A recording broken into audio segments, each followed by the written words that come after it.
Welcome student, smart কম্পিউটারের তরফ থেকে সবাইকে স্বাগত। আজকে আমরা একটি এইচটিএমএল ফাইল কি করে তৈরি করতে হয় সেটা শিখব। তো চলো শুরু করি। তার জন্য আমরা নোটপ্যাড প্লাস প্লাস নামক একটি সফটওয়্যার, যেটা আমরা খুব ফ্রিতে ডাউনলোড করে নিতে পারি। দরকার লাগলে আমি এর লিঙ্ক আমাদের ভিডিও ডেসক্রিপশানে দিয়ে দেবো। এবং আমি নোটপ্যাড প্লাস প্লাস ওপেন করছি। এখানে আমরা সবার প্রথম একটা এইচটিএমএল ফাইল বানাবো। তো তার জন্য আমি কিছু লিখে নিই প্রথমে। সাপোজ আমি এইচটিএমএল একটি ওয়ার্ড লিখলাম, তারপর ফাইল মেনুতে যাব, ফাইল থেকে সেভ, অথবা ডিরেক্টলি কন্ট্রোল এস প্রেস করা যেতে পারে। এবং আমাকে এটা সেভ করতে বলছে, তো আমি ডিরেক্টলি ডেস্কটপ লোকেশনে চলে যাই এবং ডেস্কটপে আমি একটা নাম দিয়ে এটাকে সেভ করব। সাপোজ আমি নাম দিলাম হোম ডট এইচটিএমএল। এখানে বলে রাখতে হবে ডট এইচটিএমএল এক্সটেনশন দেওয়াটা খুব ইম্পর্টেন্ট। ঠিক আছে, আমরা আগে যা কিছু নাম দিতে পারি, হোম দিতে পারি, সরকার দিতে পারি, স্কুল দিতে পারি, এবিসি দিতে পারি, বাট আমাদের লাস্টে ডট এইচটিএমএল দিতে হবে এবং কোনো স্পেস দেবো না। হোম ডট এইচটিএমএল বা তোমাদের যা নাম হবে সেই নাম দিয়ে ডট এইচটিএমএল, দেন সেভ করলাম। আমার একটি এইচটিএমএল ফাইল তৈরি হয়ে গেছে। এটা তৈরি হয়েছে কিনা সেটা ক্রস চেক করার জন্যে আমরা মিনিমাইজ করছি নোটপ্যাড প্লাস প্লাসকে এবং ডেস্কটপের মধ্যে দেখব এই যে হোম নামক, আমরা দেখতে পাচ্ছি হোম নামক একটি এইচটিএমএল পেজ তৈরি হয়েছে। দেখা যাচ্ছে একটি গুগল ক্রোম ব্রাউজারের আইকন হয়েছে। যদি আমাদের এইচটিএমএল পেজ ঠিক করে তৈরি না হয় তাহলে এরকম আইকন তৈরি হবে না। তো আমরা এই হোম ডট এইচটিএমএল পেজটাতে যদি ডবল ক্লিক করি তাহলে অটোমেটিক্যালি দেখব আমরা একটা ওয়েব ব্রাউজারে চলে এসেছি, যেখানে আমাদের এইচটিএমএল কথাটা লেখা আছে। কেন লেখা আছে? কারণ আমরা নোটপ্যাডের মধ্যে এইচটিএমএল লিখেছিলাম। আমি স্ক্রিনটা একটু ছোট করে নিই যাতে আমাদের বুঝতে সুবিধা হয়। সো এবার এই এইচটিএমএল এর জায়গায় আমি লিখলাম ওয়েলকাম টু স্মার্ট কম্পিউটার। দেন আমি এটাকে এগেইন সেভ করব, ফাইল থেকে সেভ। সেভ করে আমি আমার ব্রাউজারে এলাম, কিন্তু ব্রাউজারে কোনো রিফ্লেক্ট আসেনি। কারণ আমরা ব্রাউজারকে বলিনি যে ভাই আমি যে এইচটিএমএল যেটা লিখলাম সেটা তুমি এখানে রিলোড করো বা রিফ্রেশ করো। তো রিলোড বা রিফ্রেশ করার জন্য আমাদের কাছে এটা রিলোড বা রিফ্রেশ আইকন আছে। আমরা যদি আইকনে এটা ক্লিক করি তাহলে অটোমেটিক্যালি দেখব আমরা যা যা এখানে লিখেছিলাম সেম লেখা এখানে চলে এসছে। তো এটা তো গেল একটা এইচটিএমএল ফাইল কি করে তৈরি করব। নেক্সট আসছি কিভাবে আমরা একটা এইচটিএমএল বেসিক ট্যাগ তৈরি করে আমাদের একটা কমপ্লিট এইচটিএমএল পেজ আমরা বানাতে পারি। কারণ এইচটিএমএল ফাইল তৈরি করতে গেলে বেশ কিছু ট্যাগসের প্রয়োজন হয়। তো এবার আসা যাক ট্যাগ মানে কি।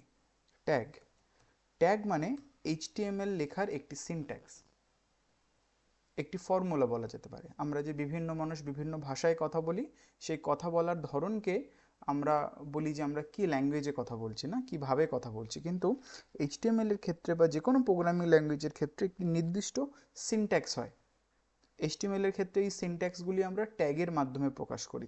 তাহলে ট্যাগ কিভাবে করব না, less than HTML greater than, এটি একটি কমপ্লিট ট্যাগ হলো, বাট ট্যাগটা ক্লোজ হয়নি। ট্যাগটা ক্লোজ কিভাবে হবে? আমরা পরের লাইনে একটু এন্টার দিয়ে লেস দ্যান এইচটিএমএল লিখলাম এবং গ্রেটার দ্যান সাইন দিলাম। এখনও কিন্তু আমাদের ট্যাগটা ক্লোজ হয়নি। তাহলে আমাদের দুটো ট্যাগ দেখতে একরকম, কিন্তু কোনটা ওপেন কোনটা ক্লোজ সেটা বোঝা যাবে না। সেটা বোঝা যাবে যদি আমরা এই এইচটিএমএল এর এইচ এর আগে একটা স্ল্যাশ দিই। যে একটা স্ল্যাশ ব্যবহার করলাম, একটা ট্যাগ ওপেন একটা ট্যাগ ক্লোজ হলো। এটা আরেকটু সহজ করে যদি আমি বোঝাই, আমরা ধরে নিচ্ছি আমরা ব্র্যাকেট ওপেন ক্লোজ করি না, এই যে ব্র্যাকেট ওপেন ব্র্যাকেট ক্লোজ, এইভাবে বোঝা যায় একটি ব্র্যাকেট ওপেন একটি ব্র্যাকেট ক্লোজ হয়েছে।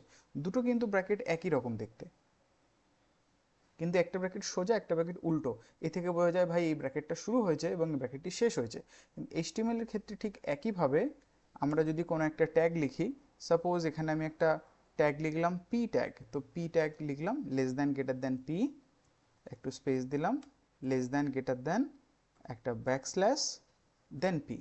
তার মানে আমার এই ট্যাগটি শুরু হলো এবং ক্লোজ হলো। এবং দেখা যাচ্ছে নোটপ্যাড প্লাস প্লাস এই জন্যই আমি ব্যবহার করতে বলি, কারণ এখানে ট্যাগ যদি শেষ হয় এবং শুরু হয়, এ কি সুন্দর একটা পার্পল কালারে মার্কিং করে আমাকে বলে দেবে। যদি আমার ট্যাগটা ক্লোজ না হয় তাহলে দেখো আমি ব্যাকস্ল্যাশ সরিয়ে দিলাম, ক্লোজ না হলে কিন্তু ও কোনোভাবেই ট্যাগটাকে হাইলাইট করবে না। যদি প্রপার ওয়েতে ক্লোজ হয় তাহলেই কিন্তু ট্যাগটা হাইলাইট করবে। তো এটা তো গেল কিভাবে ট্যাগ ওপেন আর ক্লোজ করতে হয়। এবার আসি বেসিক এইচটিএমএল ট্যাগ।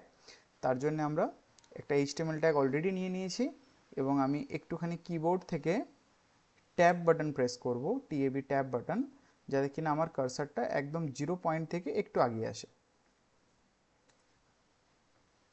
এবং আমরা এখানে এইচটিএমএল এর মধ্যে হেড ট্যাগ লিখলাম,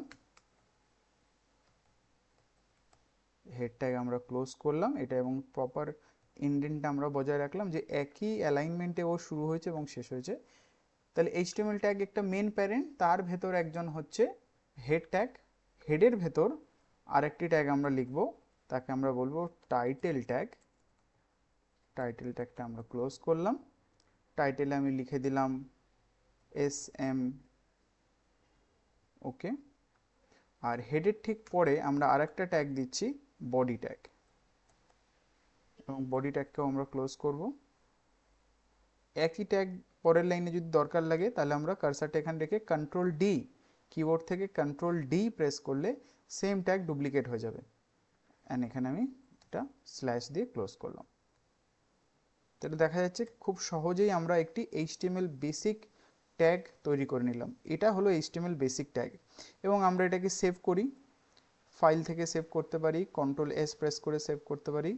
করে আমাদের ওয়েব ব্রাউজারে এলে রিফ্রেশ করলাম, কিন্তু রিফ্রেশ করাতে কোনো কিছু আউটপুট এলো না, কারণ ট্যাগ একটি সিনট্যাক্স, এই সিনট্যাক্স কখনোই আউটপুটে আসে না।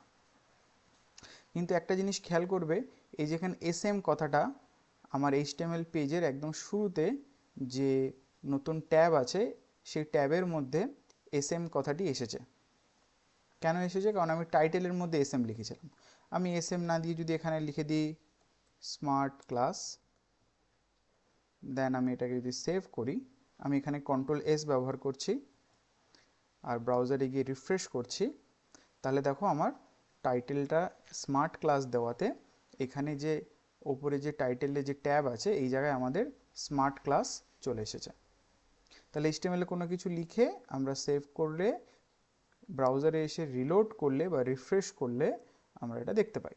ওকে, তো এবার এই যে আমাদের এইচটিএমএল এর যে সাদা অংশ আছে, একটা ওয়েব ব্রাউজারে এইচটিএমএল পেজের যে সাদা অংশ আছে, এই সাদা অংশে যদি আমাকে কিছু আনতে হয় সেটা আমাকে বডি ট্যাগের মধ্যে লিখতে হবে। তাহলে বডি ট্যাগের মধ্যে আমি প্রথমে একটি প্যারাগ্রাফ লিখব। তার জন্য আমি কীভাবে করছি, less than greater than P, একটি পি ট্যাগ ওপেন করছি, পি একটি ট্যাগ, এটা ক্লোজ করলাম, যেখানে আমরা প্যারাগ্রাফ লিখতে পারি।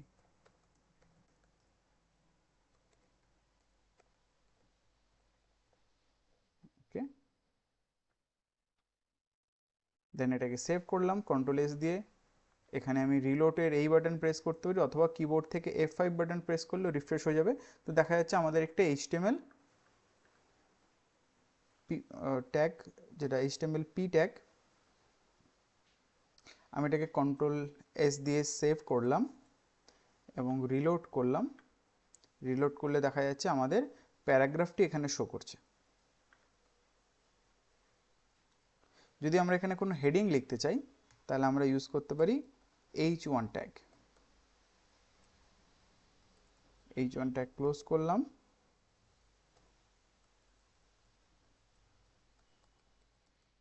Welcome to smart computer. Then এটাকে সেভ করছি এবং F5 দিয়ে আমি রিলোড করছি, তাহলে দেখো আমাদের কাছে হেডিং চলে এলো। তো আজকের ক্লাসটা এতটুকুই, যে কিভাবে একটি এইচটিএমএল ফাইল তৈরি করব এবং সেখানে কিভাবে একটি H1 ট্যাগ এবং P ট্যাগ লিখব। পরবর্তী ক্লাসে আমরা এই H1 সম্পর্কে আরও ডিটেলসে আলোচনা করব এবং P ট্যাগ সম্পর্কে আরও ডিটেলসে আমরা আলোচনা করব। ধন্যবাদ সকলকে এতক্ষণ ধরে এই ভিডিওটি দেখার জন্য।